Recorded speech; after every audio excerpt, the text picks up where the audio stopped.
Hay actividades que se parecen mucho por el ambiente en el que se desarrollan, por ejemplo en un gimnasio, y por las características físicas de sus participantes, gente fuerte, con cuerpos bien desarrollados.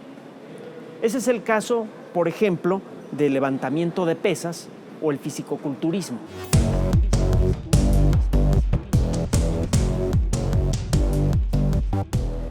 Es curioso, pero a veces existen más diferencias entre similares que entre opuestos.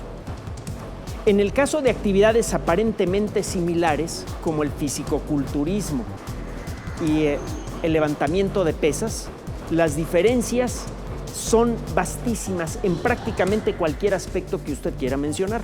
Por ejemplo, la perspectiva del entrenamiento, el tipo de alimentación, incluso a nivel molecular y celular, los músculos son fundamentalmente diferentes. Para desarrollar músculos capaces de levantar un gran peso de manera regular, es necesario un entrenamiento que le permita a estos músculos contraerse con fuerza sin desgarrarse. Esto requiere de una atención especial del entrenador e incluso con alguna frecuencia de tomar muestras de sangre o muestras de orina para ver cómo está funcionando la maquinaria molecular del cuerpo del atleta. En el caso del fisicoculturismo, lo que se busca no es desarrollar la potencia de los músculos, la capacidad para levantar grandes pesos, sino que lo que se busca es hacer que las fibras musculares individuales se hinchen para que los músculos se marquen mucho. El problema de estos músculos con fibras musculares gruesas es que se pueden desgarrar con facilidad. Por eso frecuentemente los fisicoculturistas sufren desgarres, a pesar de no estar sometidos a los mismos esfuerzos intensos y repetidos que un levantador de pesas. Existe también un elemento de presentar la belleza del cuerpo humano cuando realiza una actividad, una perspectiva que existe desde la Grecia antigua. La perspectiva estética del fisicoculturismo es diferente, es más exagerada. De alguna manera resulta más natural la belleza de un atleta olímpico que la belleza exagerada de un fisicoculturista.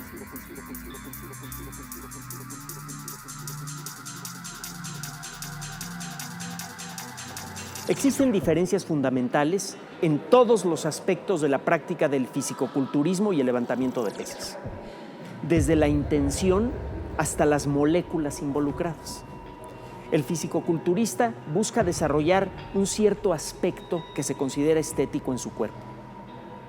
El levantador de pesas debe encontrar la manera de vencer de manera sistemática y progresiva una de las fuerzas fundamentales de la naturaleza, la fuerza de la gravedad.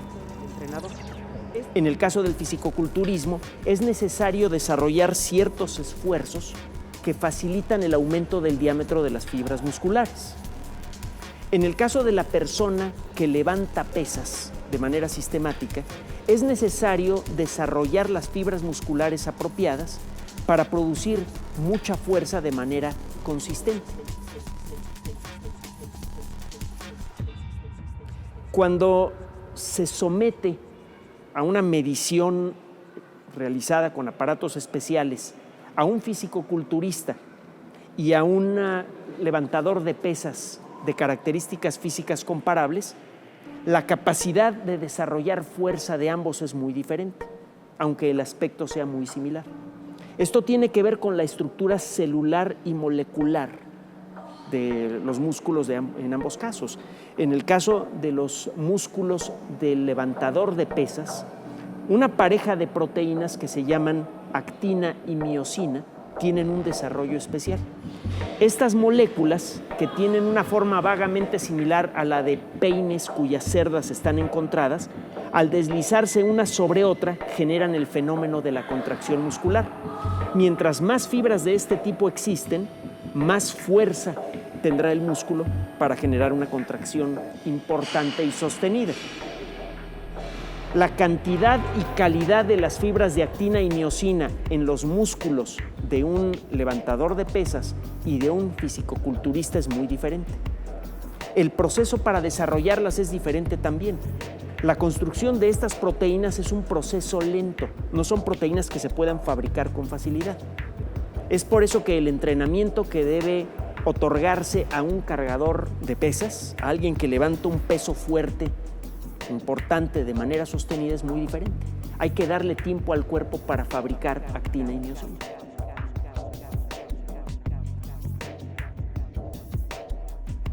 El examen molecular de la sangre de un atleta que acaba de terminar una competencia de levantamiento de pesas y de una persona que practica el fisicoculturismo y acaba de terminar una competencia, revela diferencias importantes entre ambos.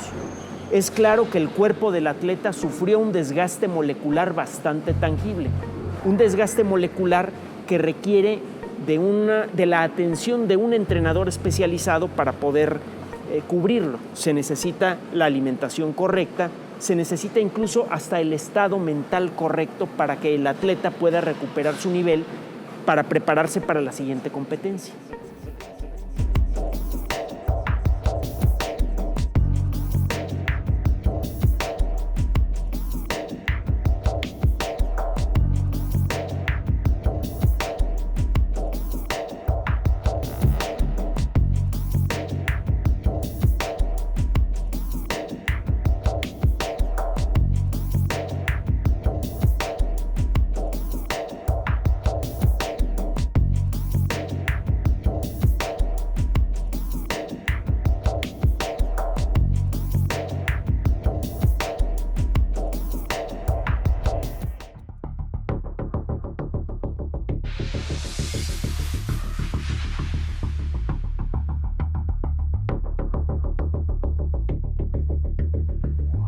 Todos los deportes le ofrecen algún tipo de emoción al público.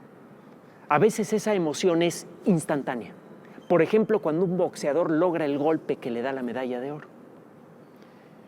En otras ocasiones, todo el evento deportivo está lleno de emoción, que puede ser la intensa emoción de ver un despliegue de fuerza o la suave emoción de ver un evento lleno de belleza. Entre los deportes más estéticos se encuentra el nado sincronizado, un deporte que requiere de un gran sentido estético y también de un despliegue de fuerza continua. ¿Cómo es posible este balance entre belleza y fuerza?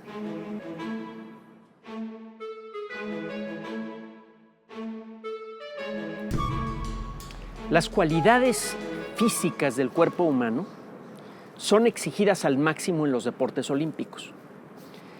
A veces una de esas cualidades es exigida de una manera especial. Por ejemplo, la fuerza de los músculos en el caso de una persona que carga pesas o que se dedica a la lucha grecorromana.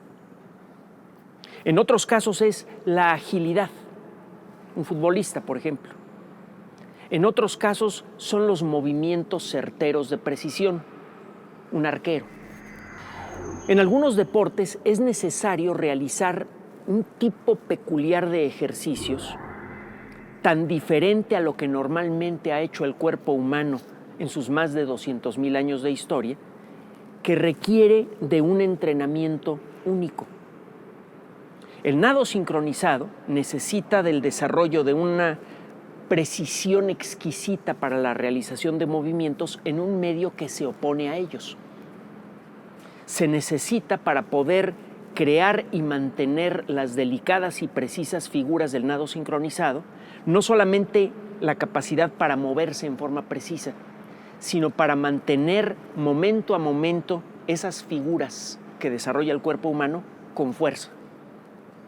Para esto es necesario que los músculos de brazos, piernas, por ejemplo, trabajen uno en contra del otro.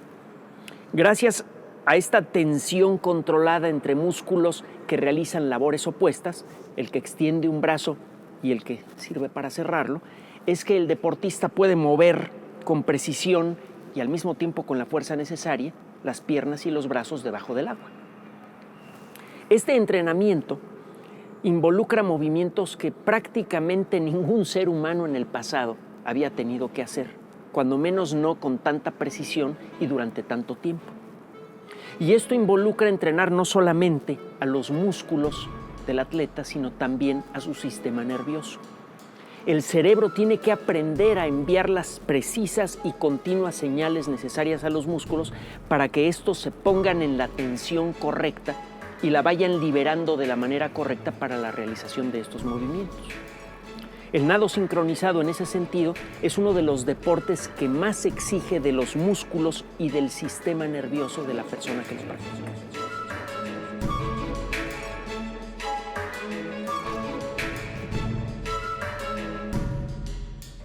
En más de una ocasión hemos dicho en esta serie que el deporte lleva al cuerpo humano a sus límites y luego busca la manera de superarlos.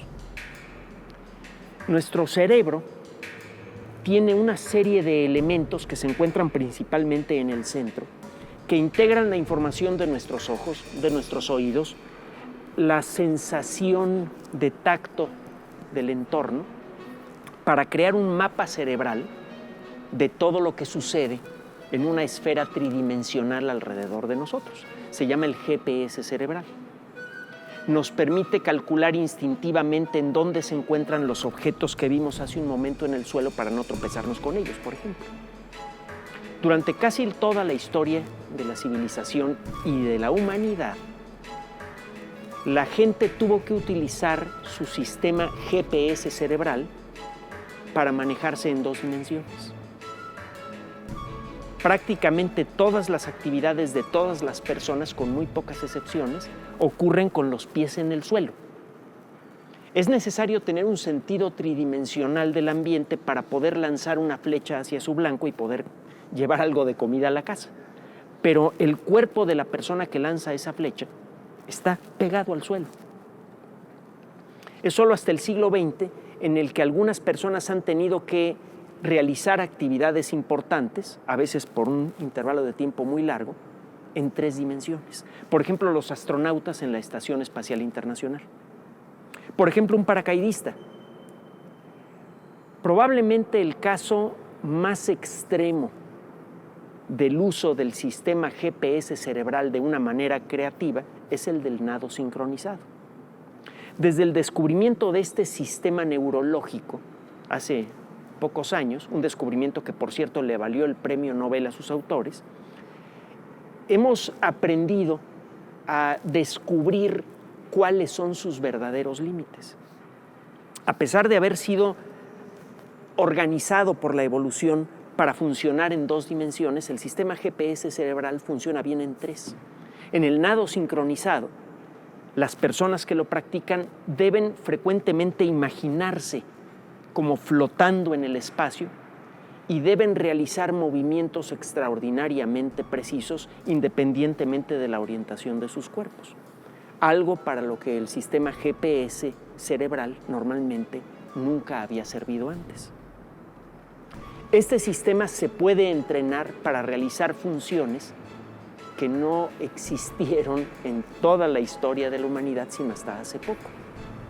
Esto da una idea de la enorme flexibilidad de nuestro cuerpo y por otro lado también da una idea de cómo el deporte organizado puede realmente romper los límites de nuestro propio cuerpo para buscar los nuevos límites que nos plantea el siglo XXI. Algunos deportes olímpicos son muy antiguos. La lucha grecorromana, el lanzamiento de jabalina, existen desde la antigua era de las Olimpiadas. Otros deportes son muy jóvenes, como el nado sincronizado. Todavía viven y están perfectamente sanas muchas personas que practicaron ese deporte a nivel olímpico por primera vez. Esto significa que a lo largo de los más de 200,000 años de historia de nuestra especie, casi todas las generaciones humanas que han transcurrido desde entonces no tuvieron que practicar los precisos, bellísimos y extraños movimientos que realizan las nadadoras de nado sincronizado debajo del agua. Para poder aprender a mover el cuerpo de una manera novedosa, es necesario entender bien el funcionamiento del sistema nervioso. A final de cuentas, los músculos hacen lo que el cerebro les dice. ¿Cómo funciona el cerebro? En los últimos años ha sido posible reproducir parte de este funcionamiento en una disciplina que se llama inteligencia artificial. Hay un tipo peculiar de programas de cómputo que se llaman redes neuronales, que simulan con ciertas limitaciones el funcionamiento que conocemos del cerebro. Las redes neuronales pueden aprender a responder a ciertos estímulos si se les somete a ellos con frecuencia. La repetición de ciertas operaciones en las redes neuronales entrena a esas redes neuronales a reaccionar con precisión. Las redes neuronales de nuestro cerebro se pueden entrenar, repitiendo, por ejemplo, movimientos para los cuales el cuerpo humano no está acostumbrado. Este esfuerzo de repetición es muy importante no solamente en las nadadoras de precisión, sino también en las personas que se dedican a otros deportes que involucran pensar en 3 dimensiones de una manera especialmente intensa. Por ejemplo, las personas que se dedican al vuelo acrobático de precisión como Patti Wagstaff. El extraño baile que realizan para representar los movimientos que tienen que realizar durante una competencia es la forma en la que ellos entrenan a sus redes neuronales para poder hacer movimientos que la evolución nunca diseñó.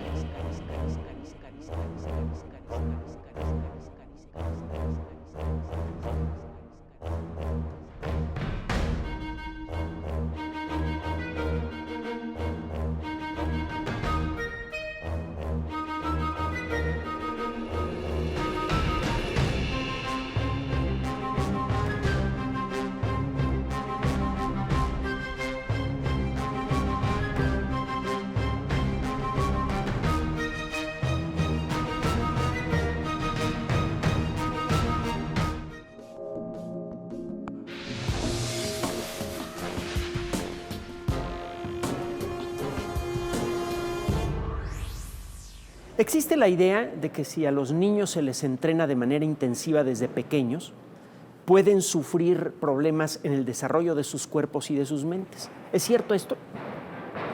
La realidad es que con un entrenamiento apropiado, un entrenamiento profesional, su cuerpo y su mente se desarrollan de manera armónica, mucho mejor que el de una persona que no practica deporte. Para convertirse en un atleta olímpico en cualquier disciplina, es necesario desarrollar al máximo mente y cuerpo. Algunas disciplinas requieren del desarrollo de alguna parte especial del cuerpo o de alguna habilidad especial. Por ejemplo, para una carrera de maratón.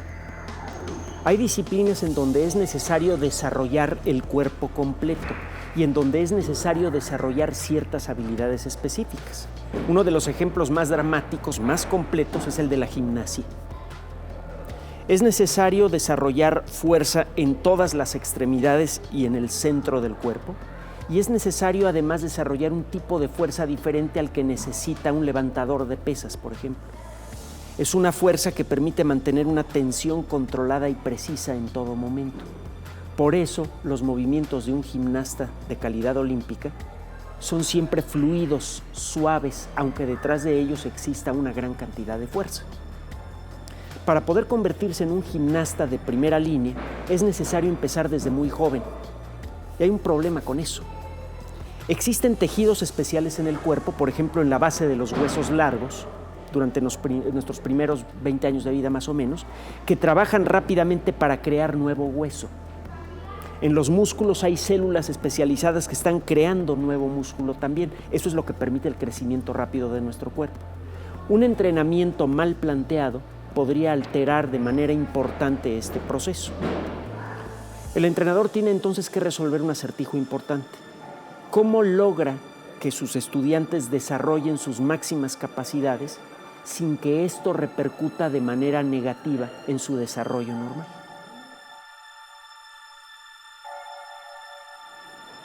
Cualquier deportista olímpico requiere de entrenamiento, pero es claro que el entrenamiento es diferente para cada caso.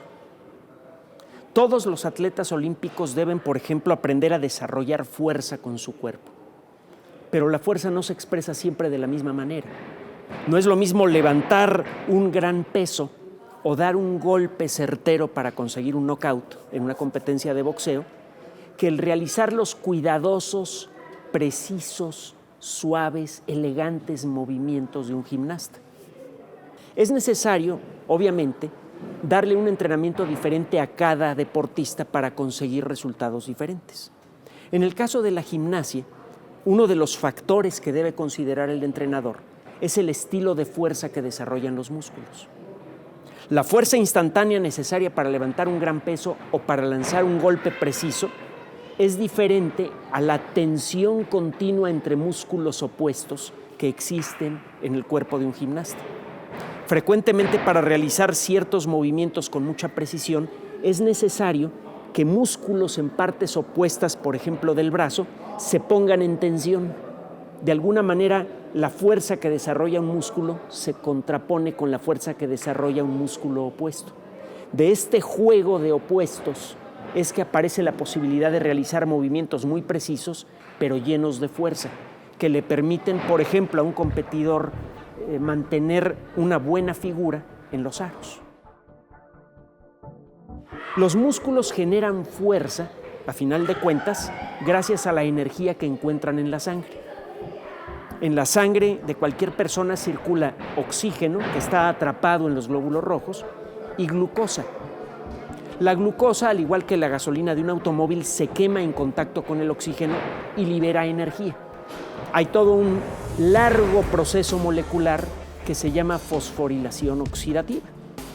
Este complejo proceso molecular es el que permite que las células tomen energía de los alimentos. Y obviamente, si un atleta está utilizando mucha energía, esto tendrá alguna repercusión en el balance molecular de su sangre. Es posible darse una idea de la forma en la que se están desarrollando los músculos, explorando las condiciones de la química sanguínea. En la sangre se puede encontrar la huella química del esfuerzo que está realizando el atleta y del efecto que tiene en sus músculos.